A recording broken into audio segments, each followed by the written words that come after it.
ஜென்ம ஜென்மோ ஜென்மி ஸ்ரீ சரண் ஸ்ரீ பாக்ய சாய். அனைவருக்கும் சாய் சுப நமஸ்காரங்கள். நிலக்கோட்டையிலிருந்து சாய் உமேஷ். ஓம் ஸ்ரீ சத்குரு பகவான் பாட்டி சித்தரின் லீலாமிர்தம் 22.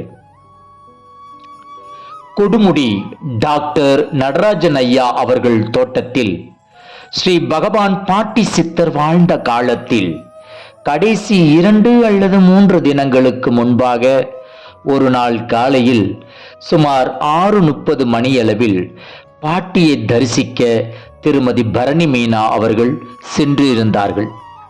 அச்சமயம் பாட்டி தரையில் படுத்திருந்தார்கள். இவர் அமைதியாக பாட்டிக்கு முன்னர் அமர்ந்திருந்தார். இவர் வந்திருப்பதை உணர்ந்து தெரிந்து கொண்டு நம் பகவான் பாட்டி சித்தர் வேக வேகமாக எழுந்து உட்கார்ந்து கொண்டார்கள். எழுந்த நம் பாட்டி திருமதி பரணி மீனா அவர்களை தனது அருகாமையில் அமரச் சொன்னார்கள். அந்த காலை நேர இளம் சிவப்பு சூரிய ஒளி கற்றையில் தங்கம் போல் ஜொலித்த நம் பகவான் பாட்டியும் திருமதி பரணி மீனா அவர்களும் குங்கும கலரில் உடை உடுத்தியிருந்தார்கள்.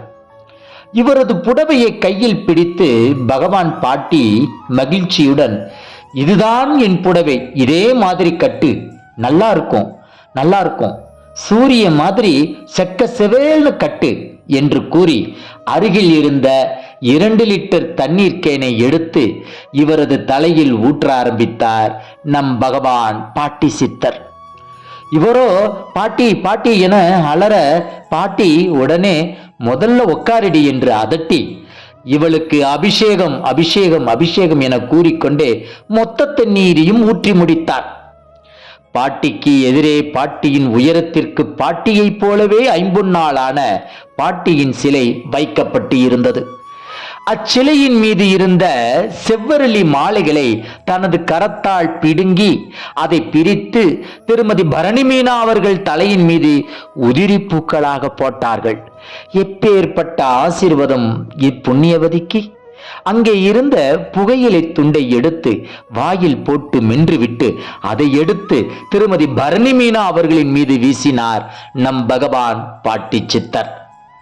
தன் மீது விழுந்த புகையிலை துண்டை பத்திரமாக எடுத்து வைத்துக் கொண்டு கிளம்ப தயாரான திருமதி பரணி மீனா அவர்களின் புடவையை பாட்டி மீண்டும் பிடித்து இழுத்து, இதுதான் என் புடவை, இதுதான் என் புடவை, போடி என பாட்டியாலேயே வழி அனுப்பப்பட்டார் திருமதி பரணி மீனா.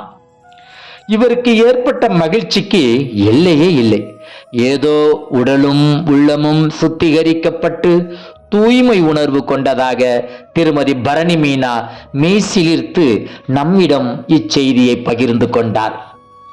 திருமதி பரணி மீனா அவர்கள் பாட்டி சுட்டிக்காட்டிய நிறப்புடவையை இன்று வரை பாட்டியின் குரு பூஜை தினத்தில் உடுத்தி வருகிறார் என்பது குறிப்பிடத்தக்கது. பாட்டியின் நாராயணி புகைப்படத்தில் அந்த நிற துணியை அணிந்திருப்பார்கள் நம் பகவான் பாட்டி சித்தர். இனி வரும் காலங்களில் பாட்டியின் பெண் பக்தர்கள் பாட்டி சுட்டிக்காட்டிய குங்குமப்பூ நிற புடவையை அணிவார்களா என்பதெல்லாம் யாமறியேன். ஆனால் பாட்டி தனக்கு பிடித்த நிறம், தனக்கு பிடித்த உடை புடவை என கூறியது சத்தியமே. பாட்டி லீலாமிர்தத்தின் தொடர்ச்சியை நாளைய பகுதியில் பகிர்ந்து பருகலாம். ஓம் ஸ்ரீ சூரிய நாராயணி பாட்டி சித்தரே போற்றி போற்றி. ஜெய் குரு பாட்டி, ஜெய் குரு பாட்டி, நற்பவி பாட்டி.